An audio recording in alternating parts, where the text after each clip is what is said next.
Tere õhtust! Suur tänu kõigile, nendele vähestele, kes on siia Nordic Hotelli saali tulnud meie julgeoleku juttu kuulama. Ja suur tänu ka neile, kes on kõik Facebookis ja väljaspool meie füüsilist ruumi. Me oleme siin kolmekesi Viljar Jaamu, Igor Švede ja mina, Tiit Vapper, rääkimas täna julgeoleku teemadel.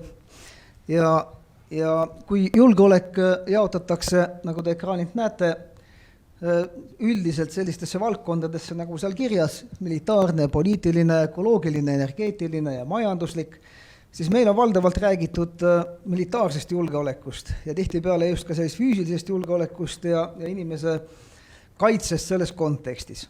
Suhteliselt vähem on räägitud teistest julgeoleku valdkondadest. Vahel võib-olla ka läheb see piir hägusaks siseturvalisuse ja julgeoleku vahel. Aga erinevaid julgeoleku tüüpe annab eristada palju rohkem, kui seda sellises üldplaanis on tehtud. Et tihtipeale võetakse juurde näiteks toidujulgeolek või siis võib jaotada näiteks alamvaldkondadeks erinevaid julgeoleku valdkondi. Aga täna siis me käsitleme kahte julgeoleku teemat, millest üks on siis informatsiooniline julgeolek, millest räägin mina, ning Viljar ja Igor räägivad merega seonduvast julgeoleku kontekstist ja siis kui kindlates kätes ja kuivõrd kindlates kätes on meie merejulgeolek ja siis ka infojulgeolek meie edasises erakondlikus tegevuses ja Eesti riigis. Nii et ma alustaksin informatsioonilise julgeoleku poolt osas ja miks mina sellest räägin, on õigupoolest kaks põhjust. Üks on see, et alates 1993. aastast olles infosüsteemide projekteerimise õppejõud sai akadeemilise väljakutsena loodud ettevõtte ja toodud suured tehnoloogiad Eestisse, mille abil oli võimalik luua üleriigilisi infosüsteeme teatavasti tol ajal.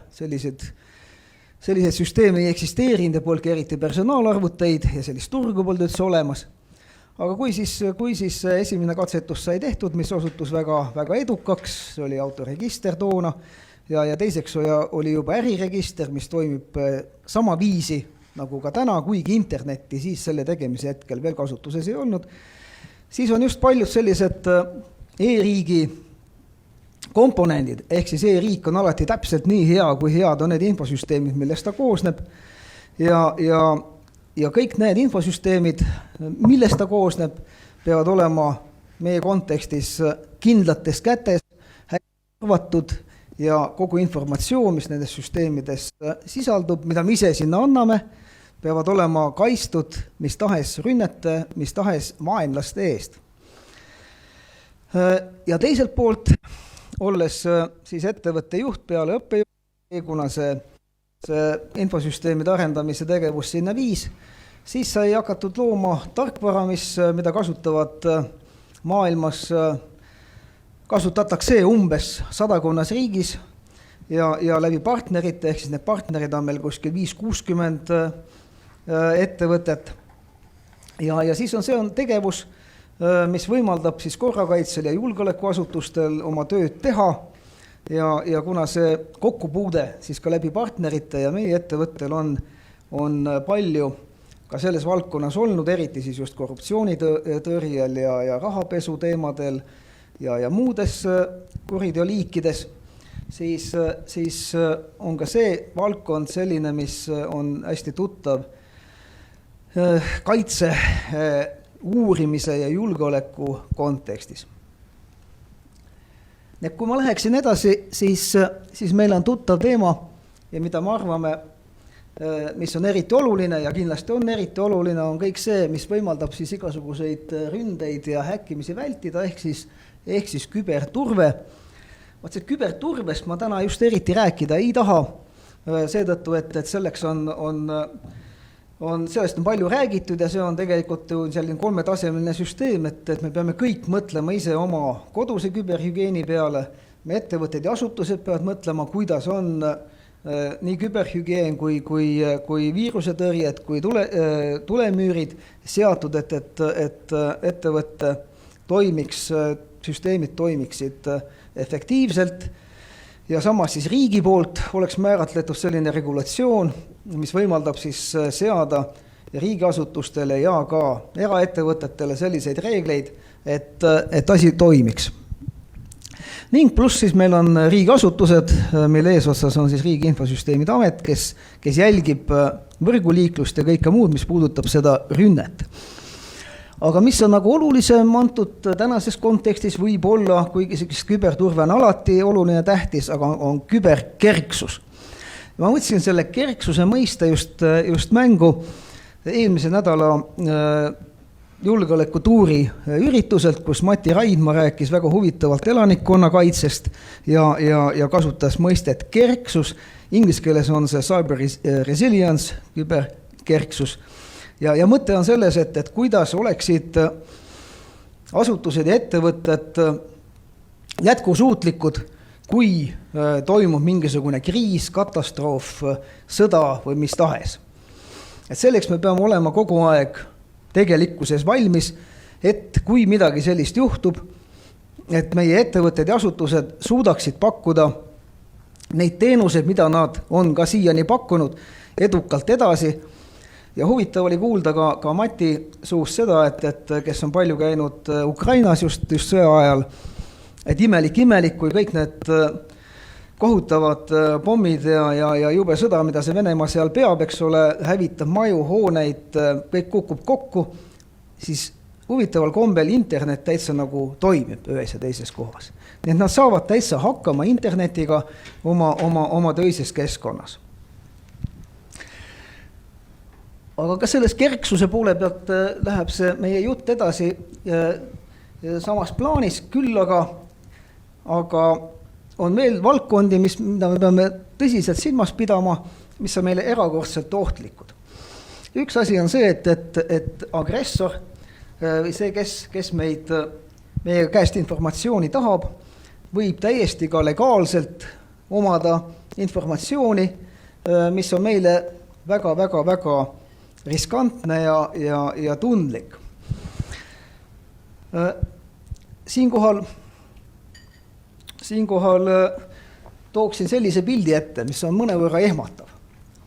Ehmatav sellepärast, et te näete selle pildi peal ühte Vene oligarhi, kes on Kremlile väga lähedal ja kellele teatud hetkel anti soovitus või käsk kätte tema pealiku poolt, et tuleb võimalikult palju veebikeskkonna asutusi ja ettevõtteid omada, ehk siis nende aktsiaid ja osalusi. Ja kui me näeme siin selle pildi peal ühte Eesti ettevõtet, siis see Eesti ettevõte omab tohutu suurt andmebaasi isikuandmete osas. Mida vaenlane meilt tegelikult tahab? Esmaselt ta tahabki isikuandmeid, sest nende isikuandmete põhjal luuakse vastavad profiilid, kes oleksid siis näiteks 5. kolonn Eestis või kusagil mujal, kes oleks võimeline siis sellist Herman Simmi rolli täitma. Õnneks küll, eks ole, enam selle fotoaparaadiga või kahjuks ei ole võimalik palju korda saata, nagu tema seebikaameriga ringi käis, et informatsioon on siiski mujal, mitte nagu paberitel. Aga isikuinfo on just see, mis võimaldaks siis korraldada vaenlasel organisatsiooni, et meie julgeolekut ohustada ja võimalusel võib-olla ka sõjalise ohu puhul kaasata siis inimesi oma tegevusse, nagu ka Ukrainas, ega seal on ka kollaborante küll.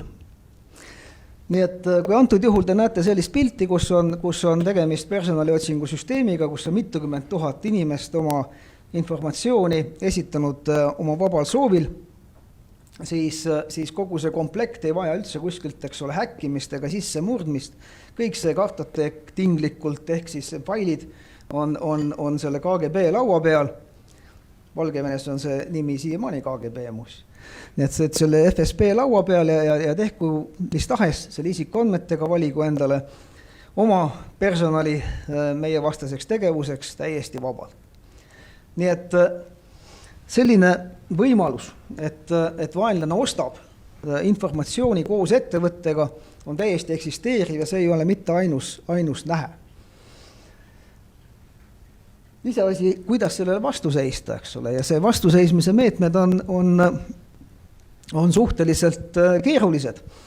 kuigi seadused ka on selles osas muutunud ja võimaldavad ka näiteks, ütleme, advokaadibürood peavad täna nii-öelda hoolsuskontrolli tegema ja vaatame, kes on nende kliendid nii küsitluste abil kui ka siis backgroundis uurima, mis on see tegelik vastuste reaalne sisu, eks ole, ja seda võrdlema nii-öelda valgusfoori süsteemis.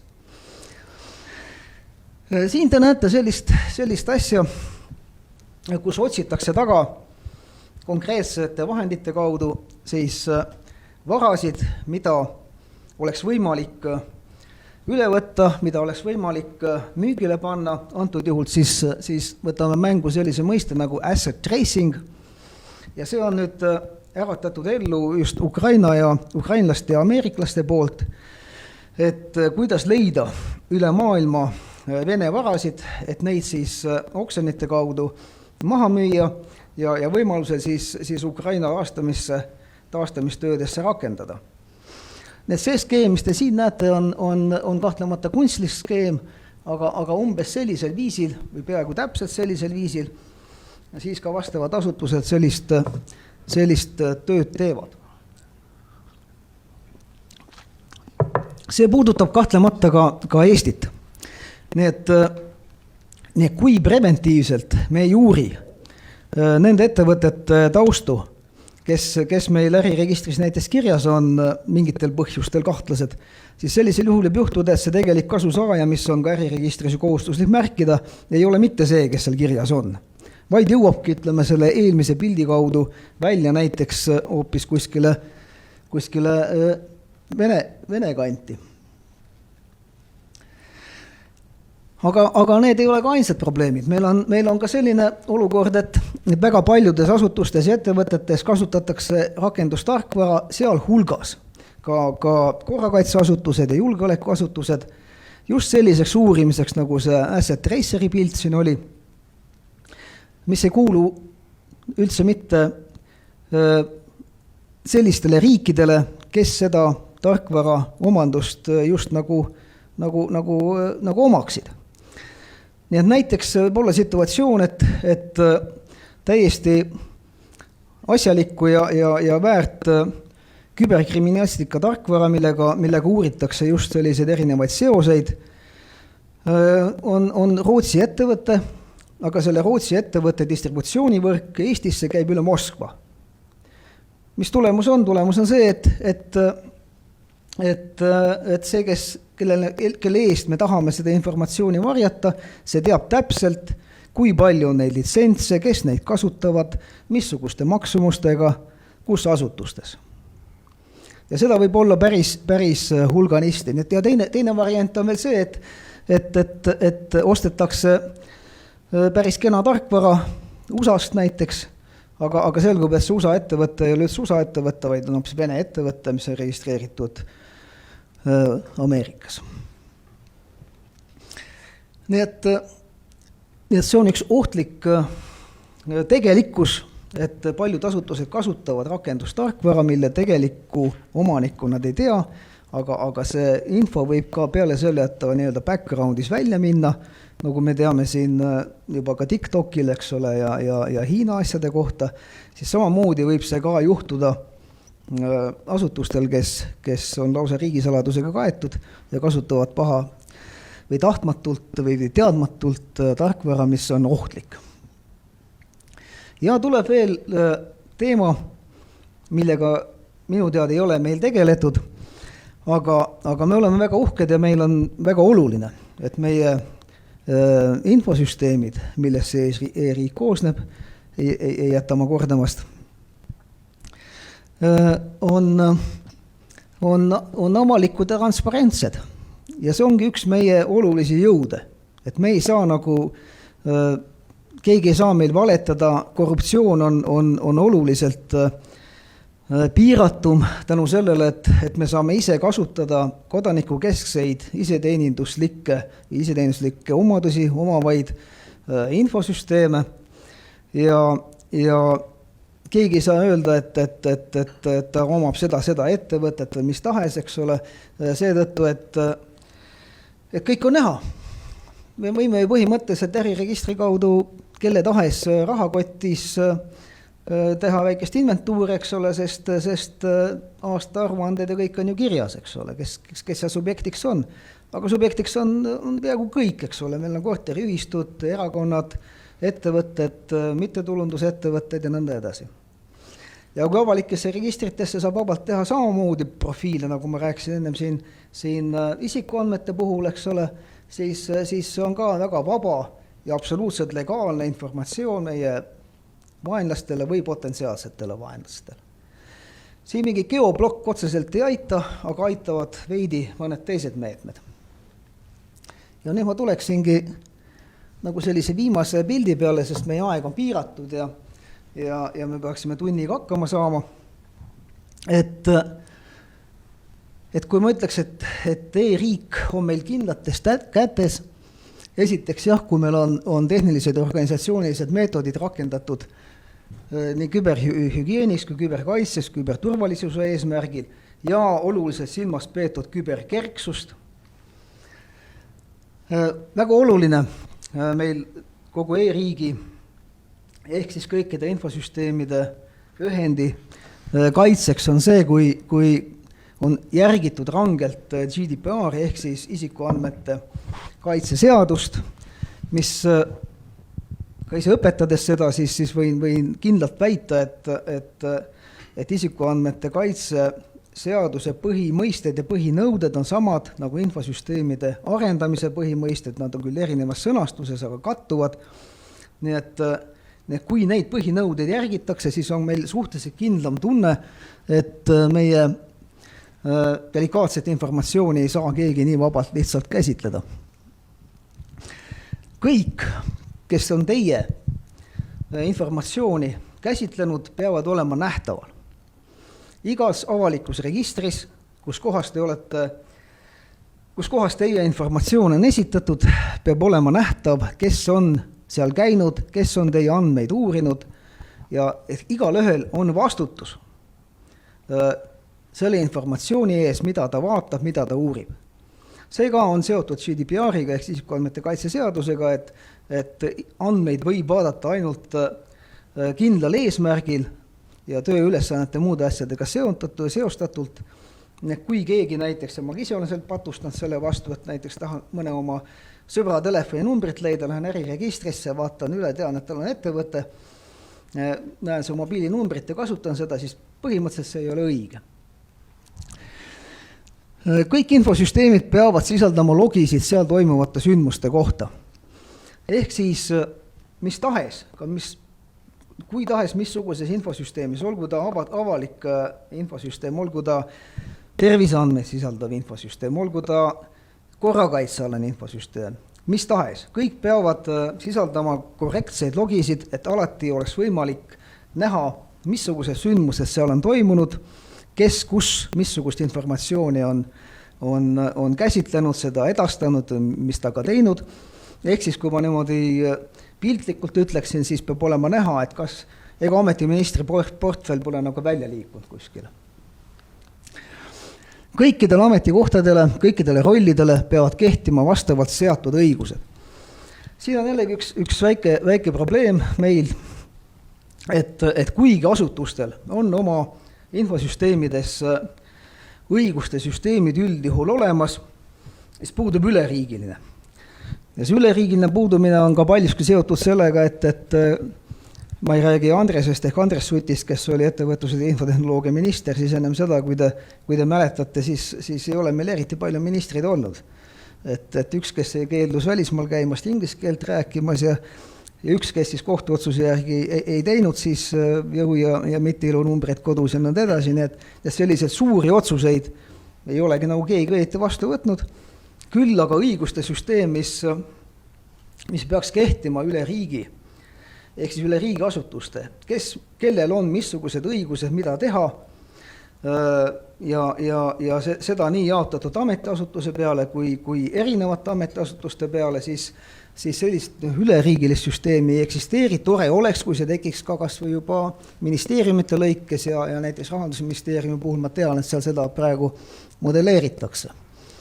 Ja viimane punkt selles minu jutus, et kõik ametnikud, kõik tegelikult, eriti ametnikud, kuna meil on tegemist riigiga ja riik on kõige suurem infosüsteemide arendaja ja omaja, ehk siis kui me räägime e-riigist, peavad vastutama oma töö ja töökeskkonna arendamise eest. Et sellist asja ei saa olla, nagu siin see kunagine SKAIS2 oli, eks ole, et 25-30 miljonit lendab tuulde ja mitte keegi selle eest õieti ei vastuta. Iga maksueuro peab olema kodaniku eest paigutatud ja tagama seda, mida siis antud projektiga on ette nähtud. Aitäh!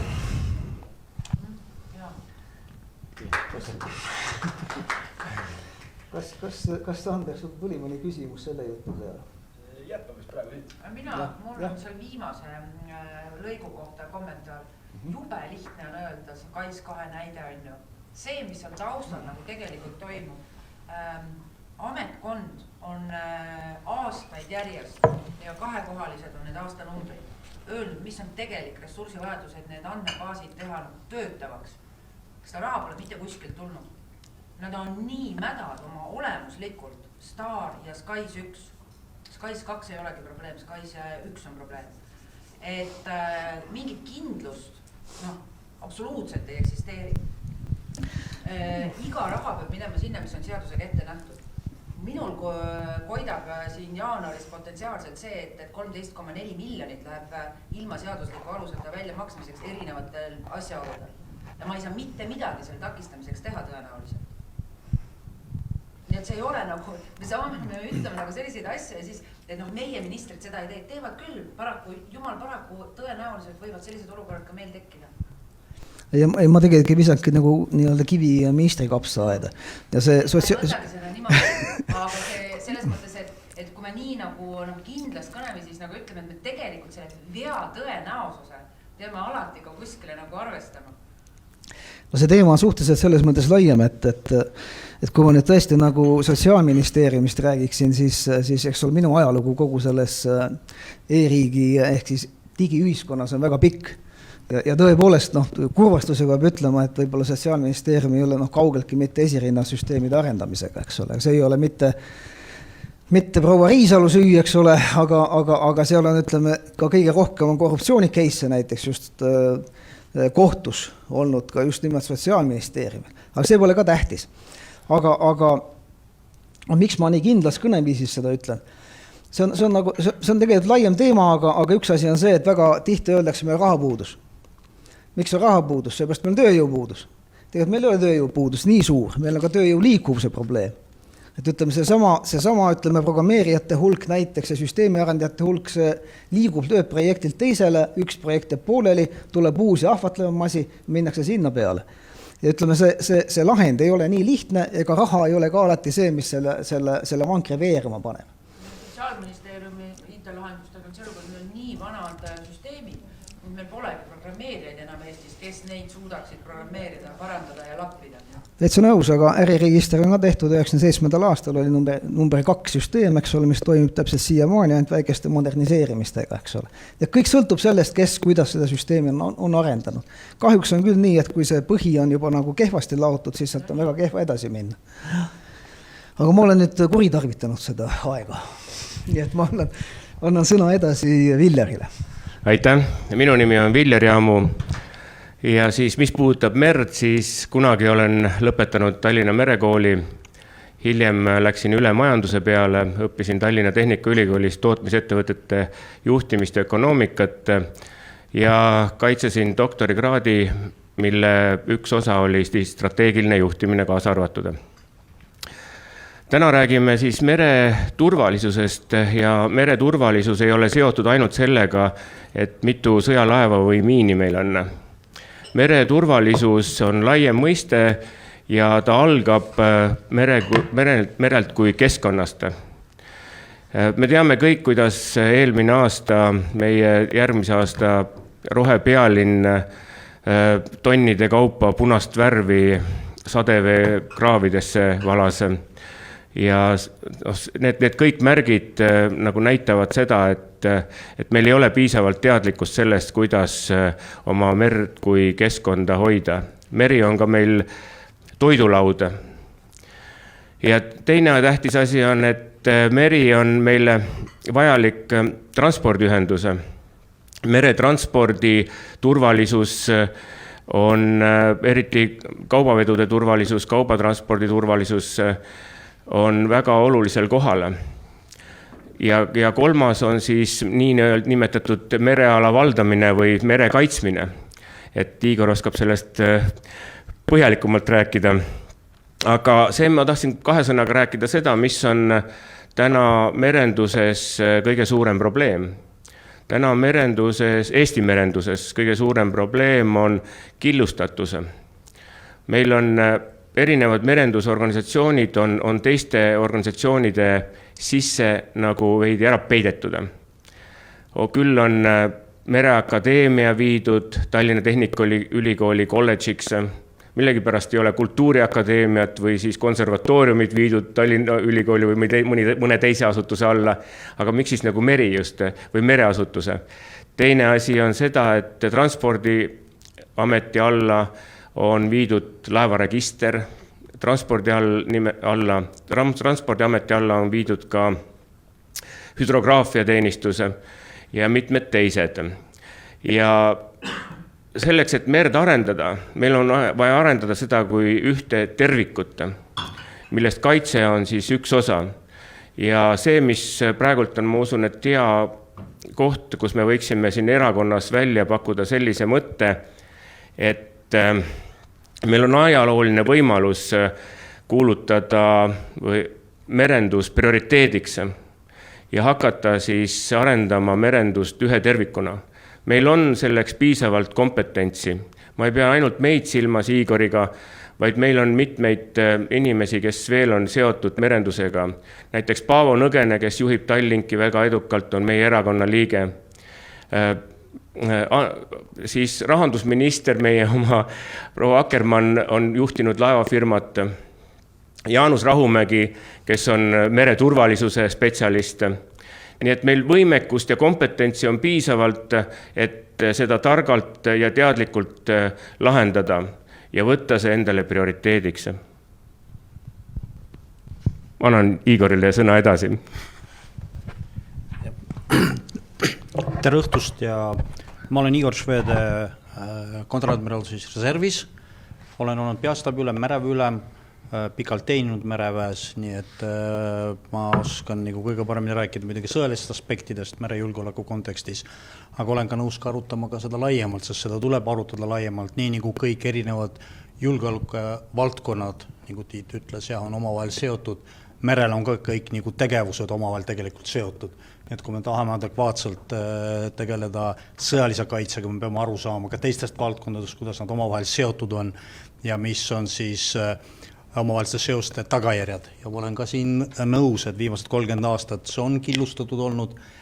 Killustatus on minu arvates ka suurenenud ja teatud puhtalt merelised valdkonnad on ühendatud valdkondadega, mis otseselt ei ole sellega seotud.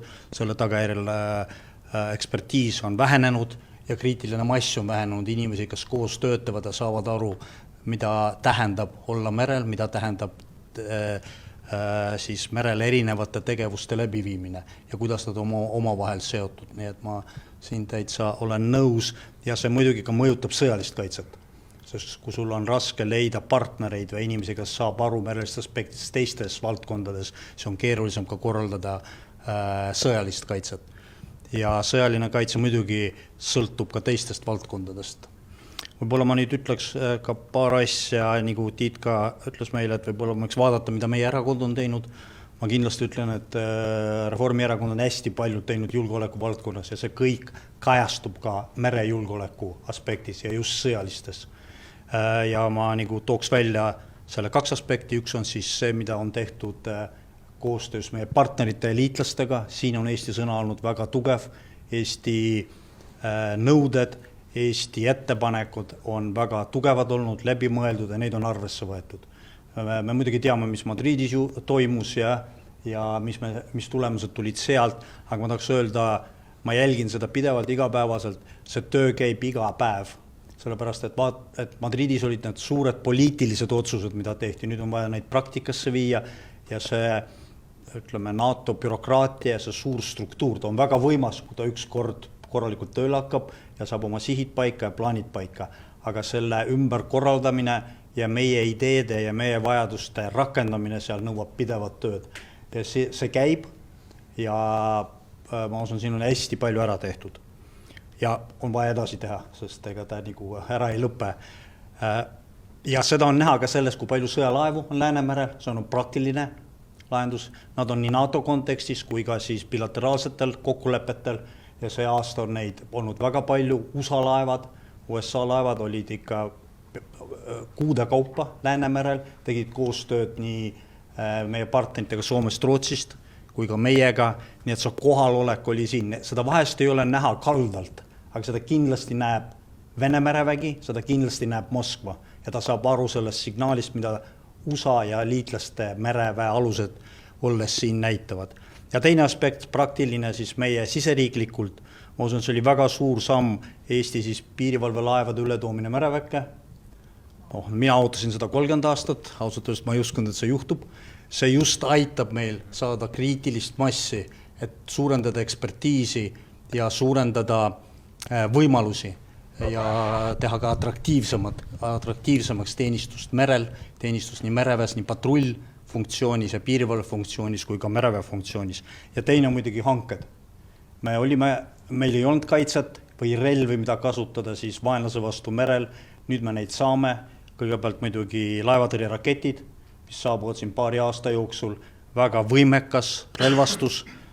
Mereväel on palju õppimist ja palju tööd selle siis tööle panekuga ja nad tegelevad sellega praegust aktiivselt koos töös siis teiste riikidega ja teiste väeliikidega ja meremiinid, mis muudavad vaenlasele tegevuse nüüd siis ka Soome lahe piirkonnas ja ka meie ranniku lähedal palju ohtlikumaks ja meie siis riigi palju rohkem kaitstuks.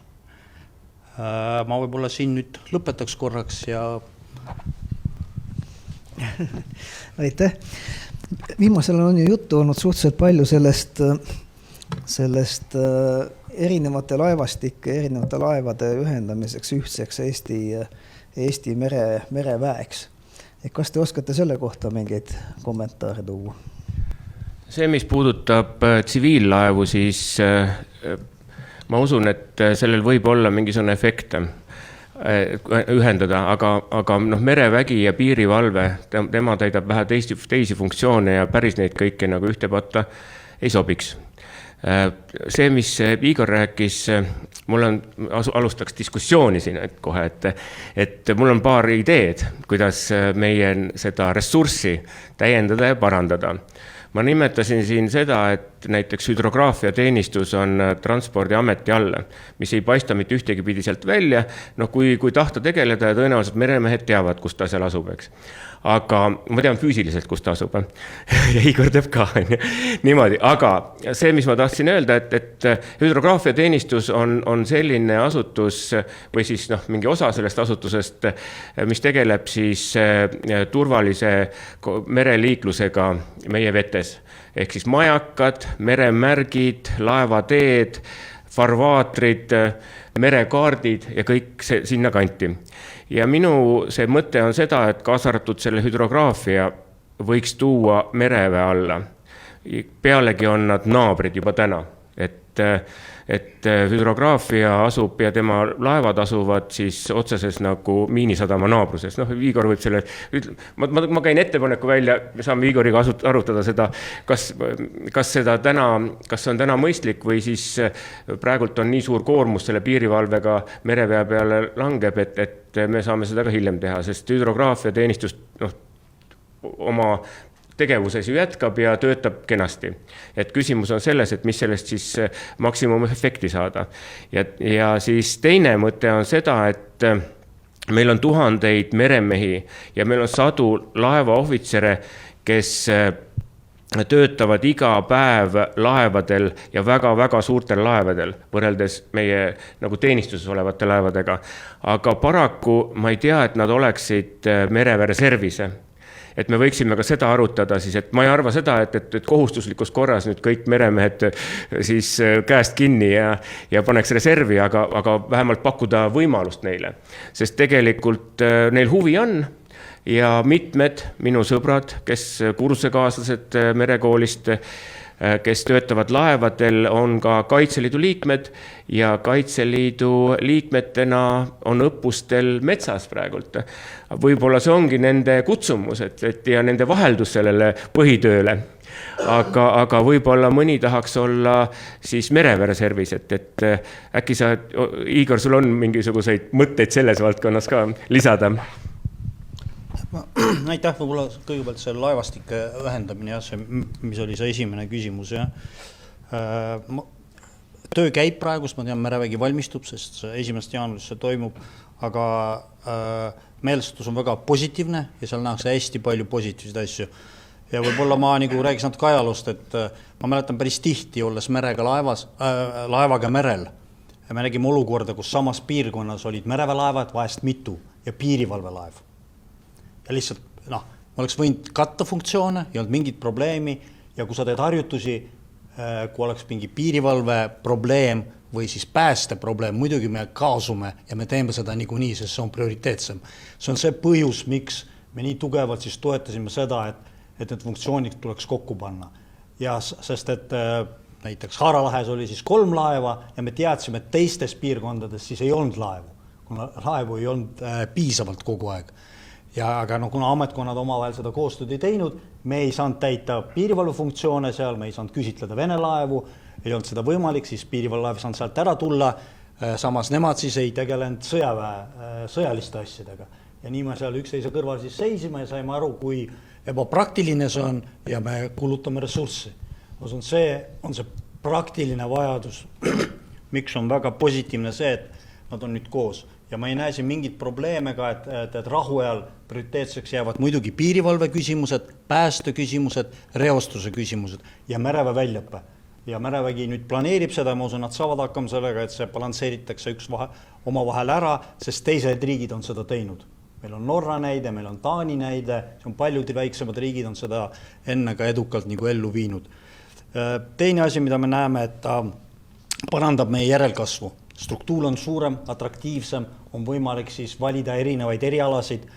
Me muutume palju paremaks partneriks Mereakadeemiale, võib-olla Sisekaitseakadeemiale nüüd, kuna on ka sisekaitse küsimused ja ka muidugi praegust me teeme koostööd Kaitseväe Akadeemiaga, kus see väljaõppe põhiselt käib.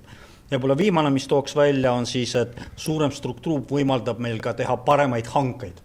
Sest hanked on suuremad, firmadega me oleme palju parem partner, sest nagu ma ütlesin, hanked on suured, nii remont, hooldus kui ka siis ostud.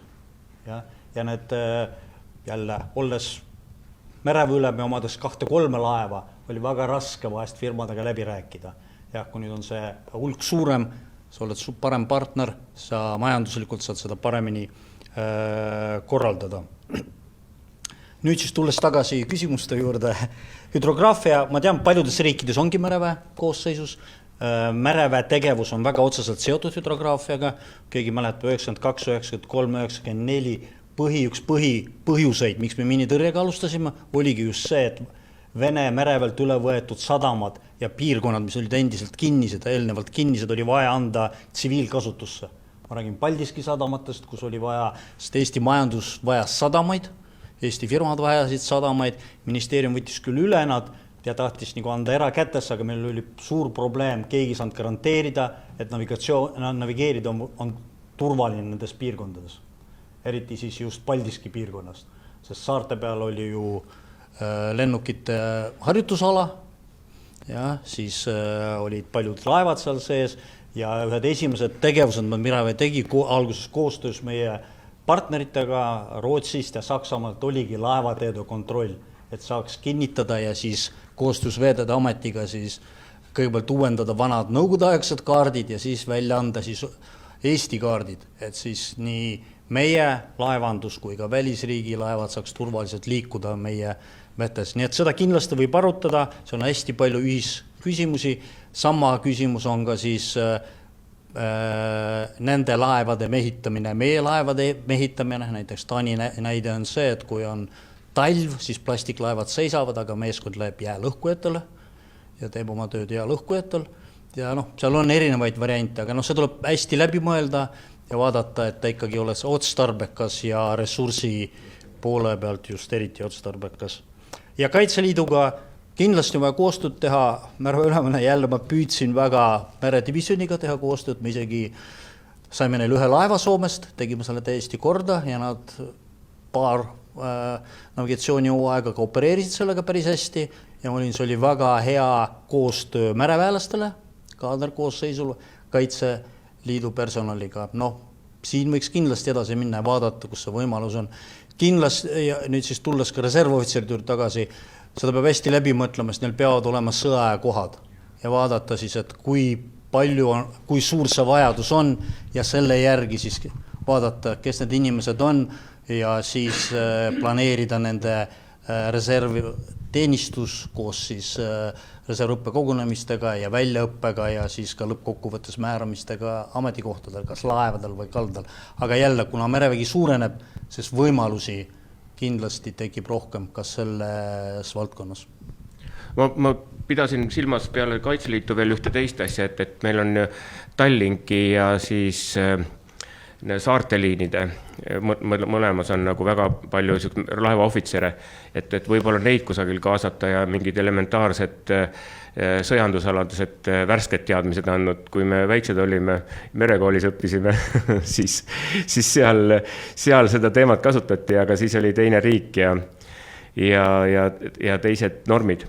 Aga selles, ehk siis nende nagu kaasamine sinna reservtegevusse mingit pidi, sest sõja ajal tõenäoliselt nad oma positsiooni ei muudaks. Et Igor teab sellest ka paremini rääkida, aga ma usun, et mõtteliselt on ka meie tsiviillaevad ühel või teisel moel kaasatud selle riigikaitse funktsioonidesse kriisi korrale. Ja ma tean, et selle peale mõeldud on ka planeeritud seda, see muidugi üks päris tähtis aspekt on, et ikkagi teha vahet, et kus on tsiviillaev või sõjalaev, sellepärast, et vaatamata sellele, et meie naabrile või Moskvale suurt vahet vahest ei ole, kas on tsiviilobjekt või sõjaobjekt, juriidiliselt see on ikkagi teistele riikidele, teiste riikide silmis see on erinev ja muidugi see tagajärjed, mis sellega kaasnevad, on ka natuke erinevad. Aga ma tean eriti, mis puudutab siis sidekindlus siis saartega, et sellega on ka tegeletud, ütleme siis sõja kontekstis ja kriisi kontekstis. Siin kui erinevate laevastike kontekstis on koordineerimistööd ilmselt viimasel ajal nagu rohkem olnud, eks ole, siis ma küsiks korra võib-olla selle Soome ja Rootsi NATO-ga ühinemise osas, kas siin on ka midagi, mis on teistsugune kui tavapäraselt või kuidas see asi käib? Igor vast teab seda.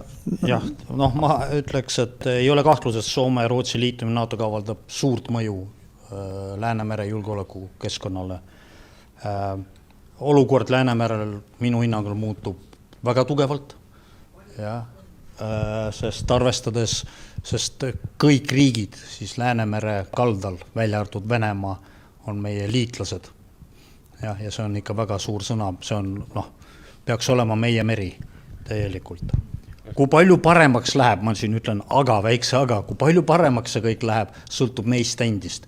See võimalus on meil olemas, peame tegema koostööd. Ja see koostöö peab efektiivne olema, see koostöö peab olema Venemaale ohtlik.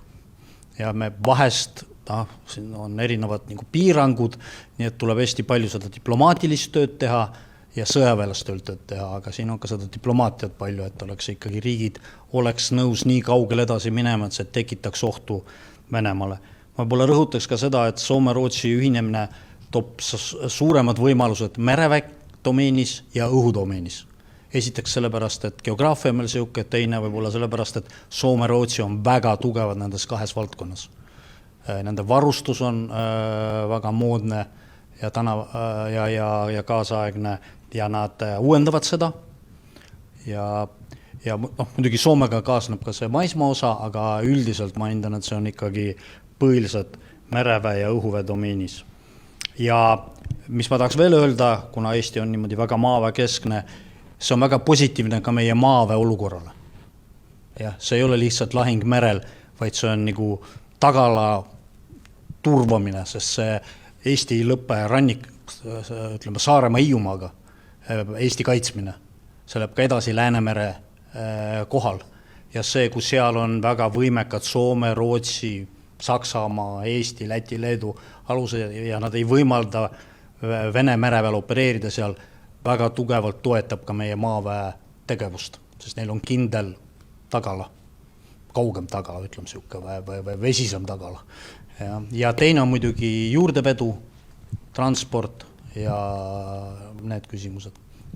Et see, et kui me vaatame praegult ühe silmaga Ukraina poole, siis me näeme, et neil on selline lihtne ühendus Poolaga, mis on taganud paljuski nende edu. Siis kui meie konteksti vaadata, siis meil oleks selg vastu merde. Ja ilma mere poolt meie varustuseta, me oleksime viletsad võitlejad juba siin. Ma arvan, et hingelt või mingit me oleme sellised kõvad võitlejad ja võitlusvaimult. Aga küsimus on ka selles, et milliseid, kui suur on meie varustatavus ja meie reservi tagamine. Ja teine asi on, et kuhu me oma tsiviilisikud paneme, sellepärast, et kui me näeme kaasaratud olemasoleva selle sõja raames, siis mingit armu tsiviilelanikule seal ei ole. Et Läänemeri ei muutu otseselt NATO sisemereks, aga NATO on piisavalt võimas, kui Soome ja Rootsi liituvad, et igasugune muu vaenulik tegevus Läänemerel takistada. Ja selle Soome võimekus on täna juba sedavõrd tugev, et ma olen ka siin, ma olen reservohvitser ja olnud laeva peal õppustel ja kui me märkasime mõnda Vene sõjalaeva ja asusime saatma, siis mõne aja pärast oli juba teiselt poolt lahte soomlased vastas ja natukene tugevamate jõududega isegi, ütleme niimoodi, et neil oli õhuseire kaasatud sellesse kontrolli. Jah, ma pean tunnistama, et ega mul sellist väga vahetut merejulgeoleku kokkupuudet ei ole peale selle, et huvitav, üks sellise suuremaid kliente on Indoneesia Naval Intelligence, mis on tolle suure riigi kõige suurem julgeolekuasutus üldse. No see pole imeks panna, sest Indoneesiat ümbritseb meri, eks ole. Kas meil ka sellist tüüpi asutus eksisteerib, ma isegi ei tea? Ei ole, meil on Kaitseväe peale üks siis luurekeskus, kes siis seal teenivad ka mereväeohvitserid ja nemad siis teevad tööd kõigis domeenides, ütleme niimoodi. Selge, ju nad siis katavad ka seda vett meie ümber. Erinevatel riikidel on erinev käsitlus. Pakistanil on mereväel oma politsei kaasa arvatud ja isegi kõik ülejäänud politseid suhtuvad sellesse lugupidamisega, kui merepolitsei läbib mingisugust ala. Aga ma annan Agole küsimuse küsida. Et kui palju me teame, mis meil allpool veepiiri toimub? Või on see üldse võimalik teada saada? Allpool veeb? Jah, mere all, et Aara lahe peal lähe nagu kummipaadiga, kas nüüd periskoop ümber lükka näiteks. Ja ma võib-olla alustaks sellest Indoneesia näitest on see, et üks asi, kus ütleme siis tänapäeva tehnoloogia on väga palju arenenud, on mereses seire küsimused. Just see, et sa ei jälgi kõiki asju, vaid sa vaatad kogud infot ja siis tänapäeva siis infotöötluse abil sa saad aru, kui midagi muutub sellest, mis on tavaliselt olnud. Jah, et just tagurpidi läheneda sellele. Ja nüüd tulles konkreetse küsimus, seda võib ka rakendada veealuse seirele. Selleks muidugi tuleb seda teostada. Ja praegust meil ei ole, soomlastel on. Meil on väike koostöö, jälle väga detailidesse ei saa minna, aga soomlastel on, nad näevad seda, mis toimub veel palju paremini kui meie. Ja, aga see on tõsine probleem, eriti nüüd kontekstis siis, et veealuse infrastruktuuri kaitsmine, sest et meil on palju juttu olnud selles, et me lähme ja vaatame, mis sellega on, aga see on juba hilja. Selles mõttes, et kui sa lähed ja vaatad, kas ta on kahjustatud mis kasu sellest enam on peale selle, et sa saad remontida, oleks ikkagi hea avastada, kui keegi soovib midagi teha sellega enne seda, kui ta on seda teinud. Ja oleks ka vahendeid, kas ta siis hävitada või siis heidutada tema tegevust. Ja siin on mõned asjad, NATO tegeleb sellega, see on selline hästi tõsine teema NATO-s, mitte ainult Läänemere kontekstis, Põhjameri, vaid ka Atlandi ühendused, põhiliselt siis sidekaablid seal on suures ohus. Siin saab hästi palju ära teha jälle, tehes koostööd riikidega, me ei pea igaüks eraldi kõike seda tegema, aga igaüks peab panustama. Ja siin on nagu see väike luure küsimus on, et luure koostööd on kõige paremini siis, kui sul on ka midagi pakkuda. Ja, kui sa ainult küsid teiste käest, et mida te teate, ta ei tööta kõige paremini. Ja. Aga see on kõikides valdkondades, et sa pead midagi lauale tooma. Nii et me peame mõtlema, see on väga hea samm, mis me mereseirega teeme veepealse osaga, see nüüd ühendamine, siis muidugi tuleb ees on see radarite moderniseerimine, aga kindlasti peab mõtlema, et mida me teeme siis veealuse osaga. Eriti on sellised atraktiivsed kohad, sügavamad atraktiivsed kohad Eesti vetes, kus nagu peaks tähelepanelikum olema ja teine on siis see infrastruktuur. See ei ole küll meie küsimus on, aga mis seisus torujuhtme protsess on praegu, pole kuulda olnud? Torujuhtme protsess juurdlus käib, Taani on vist juhtriik ja Rootsi, Saksamaa aktiivselt osalevad seal. On öeldud, et see on sabotaž ja analüüsitakse edasi. Spekulatsioonid on, et ikkagi nagu seal eksperdid ütlevad siis, et sellised võimekused on vähestel ja üks see vähene on siis Venemaa ja siis on lõhkeainet leitud seal, kindlasti olid plahvatused, aga nagu rohkemat praegust küll ei ole, aga ega siin on nii poliitilised aspektid asja juures kui ka tehnilised, et kui palju sa ikkagi saad konkreetselt ja siukse tõenäosusega välja selgitada, et sa saad süüdistada. Ja seal süüdistamisel muidugi tuleb poliitiline aspekt ka. Järgmine vastutus seda nii ei võeta, eks ole? See on siuke rohkem poliitiline küsimus, jälle see on nende toru. Natukene ka, Allatulistamine, see võttis ju 2 aastat. Aga ma ütleks kindlasti meetmed, mis on kasutusele võetud nüüd, nii siis lääneriikidega iseseisvalt, see, mis Norra teeb, mis Saksamaa teeb, on väga suured. Jälle iga kord me ei näe neid, sest merevel on selline väike probleem kogu aeg, sest et kui sa midagi väga aktiivselt merel teed ja aeg nagu kaasa ei võta, siis keegi suurt sellest ei tea. Maal on seda natuke lihtsam ja näidata ja inimesed kohe näevad, kui soomukid liiguvad ja aktiivsus käib, seal seda ei ole. Norra on väga aktiivselt tegeleb sellega, Saksamaa, Norra ja Saksamaa juhid on pakkunud NATO-le, et ta alustaks koordineerimist selles valdkonnas, et jälle mitte dubleerida asju ja vaadata kuhu keskenduda. Ma usun, peasekretär toetas seda ja kindlasti minnakse sellega edasi. Vaadata, ma tean, USA, Suurbritannia on väga mures siis Atlandi üleste kaablite turvalisuse pärast ja seal töö käib ja püütakse jälgida Vene tegevust seal ja vaadata, mis oleks nad siis vastumeetmed. Ja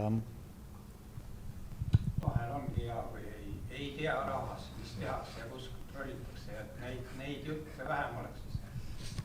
Üldiselt on ka seda, et meie hulgas on väga palju sellist müüdavat rahvast, nii nagu paljudes teisteski riikides, nii nagu Ukrainaski ja kui nüüd tuleb välja, et venelased lasevad Ukraina mürskudega, et kus nad sinna said ja mis rakettidega, et omal ajal ja seal on see korruptiivsus ja asjade juures. Ja üks asi on see, et torujuhtmetega jumala õnn, et Eestil oli ikka mõistust, et sulus selle torujuhtme siit minema, muidu venelane oleks neid ju tahtis oma kontrolli alla saada ja praktiliselt luurekeskused sinna torujuhtmete peale panna ja oma selle Läänemere praktiliselt oma nagu käsutusse täielikult saanud sellega. Ja hea ka, et need torud kuluvad.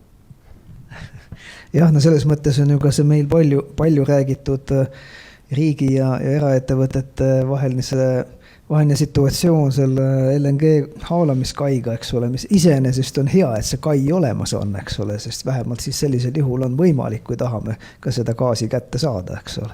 Mis tahes siis probleeme seal, ütleme, selle loomise juures ei olnud. Aga ma küsiks veel Igori käest, et kas see Ukraina, nagu ma tõin siin näite selle interneti hämmastava eksistentsi üle Ukrainas, et kas Ukraina sõda ja vastupanu siis venelaste agressioonile, on see meile mingeid õppetunde andnud nagu mereväe tegevuses? No üks õppetund on see, nagu on öeldud, et mida vähem räägid, seda efektiivsem on sinu kaitse, nii et meil oli väga kesine ülevaade sellest, mida ukrainlased siis valmistusid, milleks nad valmistusid ja mida nad tegid. Ja nagu ma nüüd praegu just aru saan, venelastel oli sama kesine see arusaam, mida tegelikult tehakse. Ja selle tagajärjel nad on ikka korralikult ka kaotusi kandnud. Ukrainlased valmistusid, tegid seda vaikselt, aga efektiivselt. Nad tegid väga efektiivselt kaitset siis dessanti vastu, nii et kui venelastel algus oli plaan ka teha dessanti, neil ei õnnestunud see, siis saare tagasivallutamine oli teine küsimus, no ja muidugi siis suure ristleja uputamine. Ja siis ka laevade kahjustamine sadamas. Ukrainlased tasapisi kasutades oma ressurssi ja olles väga leidlikud ja tehes seda väga varjatult, on Vene mereväele tekitunud väga ebamugava olukorra. Ja nende siis kuude jooksul Vene merevägi algus oli väga agressiivne ja liikus väga lähedal Ukraina kaldale. Nüüd on ikkagi väga tugevalt tagasi tõmbunud, on väga ettevaatlik. Ja muidugi sild jälle, see küsimus oli ka, seal oli ka tugevalt siis seotud ka mereväega, et nemad pidid ka seda valvama, see oli küll tehtud auto kasutamisega, aga ikkagi. Nii et see aspekt on, see on see asi. Lihtne see ei ole ukrainlastel, ma saan aru, just see, et neil on suht kesised vahendid, nad on saanud natuke abi ka läänest, mida nad pidid siis ise natuke põlve otsas moderniseerima, et saaks siis oma olukorras seda kasutada, aga nad on seda ka suht edukalt teinud ja võib-olla ka seda, et nad on kohalikega väga hästi ka koostööd teinud ja siis võib-olla ka see mereväe ja maaväe koostöö on ka väga edukas olnud, et nad on tekitanud seda ohtu Venemaale just ka läbi selle, et koordinatsioon on hea. Ja võib-olla siis see viimane on siis laevade eskort nüüd siis väljavedu ja siin on Türgi suurt aidanud, aga see on ka suht edukas olnud selles mõttes, et Ukraina tagab selle sadamas tegevuse ja julgeoleku, siis laevad lähevad välja, nii et ma usun, et kui sõda on läbi võidukalt, siis kindlasti loodame saada konkreetsemat informatsiooni, kuidas seda kõige tehti ja millega, aga praegust on ikkagi detaile suht vähe ja ma usun, see on hea. Sest kui me seda kõike teaks, tõenäoliselt teaks ka Moskva, nii et ukrainlastel oleks palju raskem. Jah. Luurel on muidugi ka need aeropildid sealt ja need on kõik väga head. See sama, mis ma näitasin teil siin ekraani peal selle Asset Traceri konteksti, see ongi tegelikult luurest kasutatud. Seda sama vahendit kasutatakse ka näiteks Ukraina lahinguväljal. Kas Vilder tahtsid? Nüüd jah, on välja tulnud, et Biden on olnud selle sajandi kõige suurem selgeltnägija, sisuliselt minuti täpsusega ennustas Venemaa pealetungi. Aga see on õige jah, et mida vähem ise lobisetakse ja sisulisele tööle keskendutakse, siis see tagab nagu edu paljuski. Ja ma usun, et mingi moment on ka veel selle sõja perspektiivis ka see, kus siis Ukrainale antakse nagu päris relvi. Et praegult nad siis veel sõdivad ka teiste riikide selliste tagavaradega. Ja selle, mis puudutab siis seda õppetundi sellest sõjast, siis see õppetundi alles hakatakse lahkama, siis kui nii kui see Igor ütles, et kui sõda on läbi ja ma usun, et kui see sõda on läbi, siis mitmed akadeemiad kirjutavad sõjateadusesse uued peatükid. Jah, aitäh. Meie aeg hakkab otsa saama. Kui põletavaid küsimusi ei ole, siis jah. võib-olla tooks eraldi veel välja, et kuna jutt oli sellest eri valdkonnad ja eri ametkonnad, siis infrastruktuurist, kui me rääkisime, siis jälle see nõuab eri ametkondade ja koostööd tsiviilsektoriga. Ja see on niisugune asi, kus on vaja nagu head koordinatsiooni ja kui me tahame seda efektiivselt teha, siis kõik peavad olema kaasatud ja see on suhteliselt uus asi ka nendele ametkondadele ja ma usun ka riigile ja et siin peab sellele keskenduma, vaatama, kuidas sellega paremini edasi minna ja kui vaadata ka lääneriikide kogemust, nad ütlevad ka seda. Ka norrakad on palju nüüd rääkinud, et kuidas nad teevad oma firmadega koostööd, siis neil firmadel on need ka turvafirmad, siis politsei, merevägi, õhuvägi ja siis ka erafirmad ja vahest erafirmad, väliserafirmad sinu riigis. Ja mis paneb nagu veel erineva aspekti juurde, et sa pead ka nendega tegelema ja vaatama seda just Eesti siis seadusandlikus keskkonnas. No, nii nagu Igor juba siin alustas, et me võiksime jõuda selleni, et me käsitleme merendust tervikuna, ühtse tervikuna. Esiteks on ta efektiivsem arengu mõttes ja siis me suudame ka ühtseid selgeid eesmärke panna. See strateegilises juhtimises ei ole midagi tähtsamat kui väga-väga hästi läbimõeldud selged eesmärgid. Ja siis me saame ka head tulemused. Ja me jõuame selleni, kui me siin nagu rääkisime ka sellest, et me võiksime ikkagi merenduse võtta oma prioriteetide hulka. See annab meile, kui me võtame sellise päevakorda, sellise punkti, siis see juba motiveerib kaasa arvatud ametnikke ja kõiki, kes selle valdkonnaga tegelevad. Aitäh, Viljar.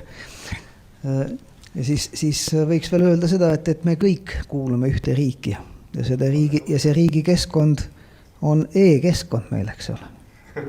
Me kõik teeme oma tööd infotehnoloogiliselt, me peame kaitsma informatsiooni. Kui me teeme riigina, olgu see merejulgeolek, olgu see majanduslik julgeolek, olgu see riigiasutuste informatsiooni kaitse ja turvalisus, mis sisaldab meie enda poolt pakutavat ja meie enda poolt käsitletavat informatsiooni, siis see kõik viibki sellele ühele sõnale, mida ma siit eelmises siin Mati Raidma, nagu ma viitasin jutust, õppisin ja ka seda juurde uurisin, sõna kerksus. Ehk siis me peame kõik olema valmis selleks, et võib midagi juhtuda ja meie organisatsioonid, meie kõikide koostöö, elanikkonna, asutuste ja riigi koostöö peaks olema suurepärane ja võimalikult hea selleks, et me peaksime vastu, kui midagi juhtub. Aitäh! Täna!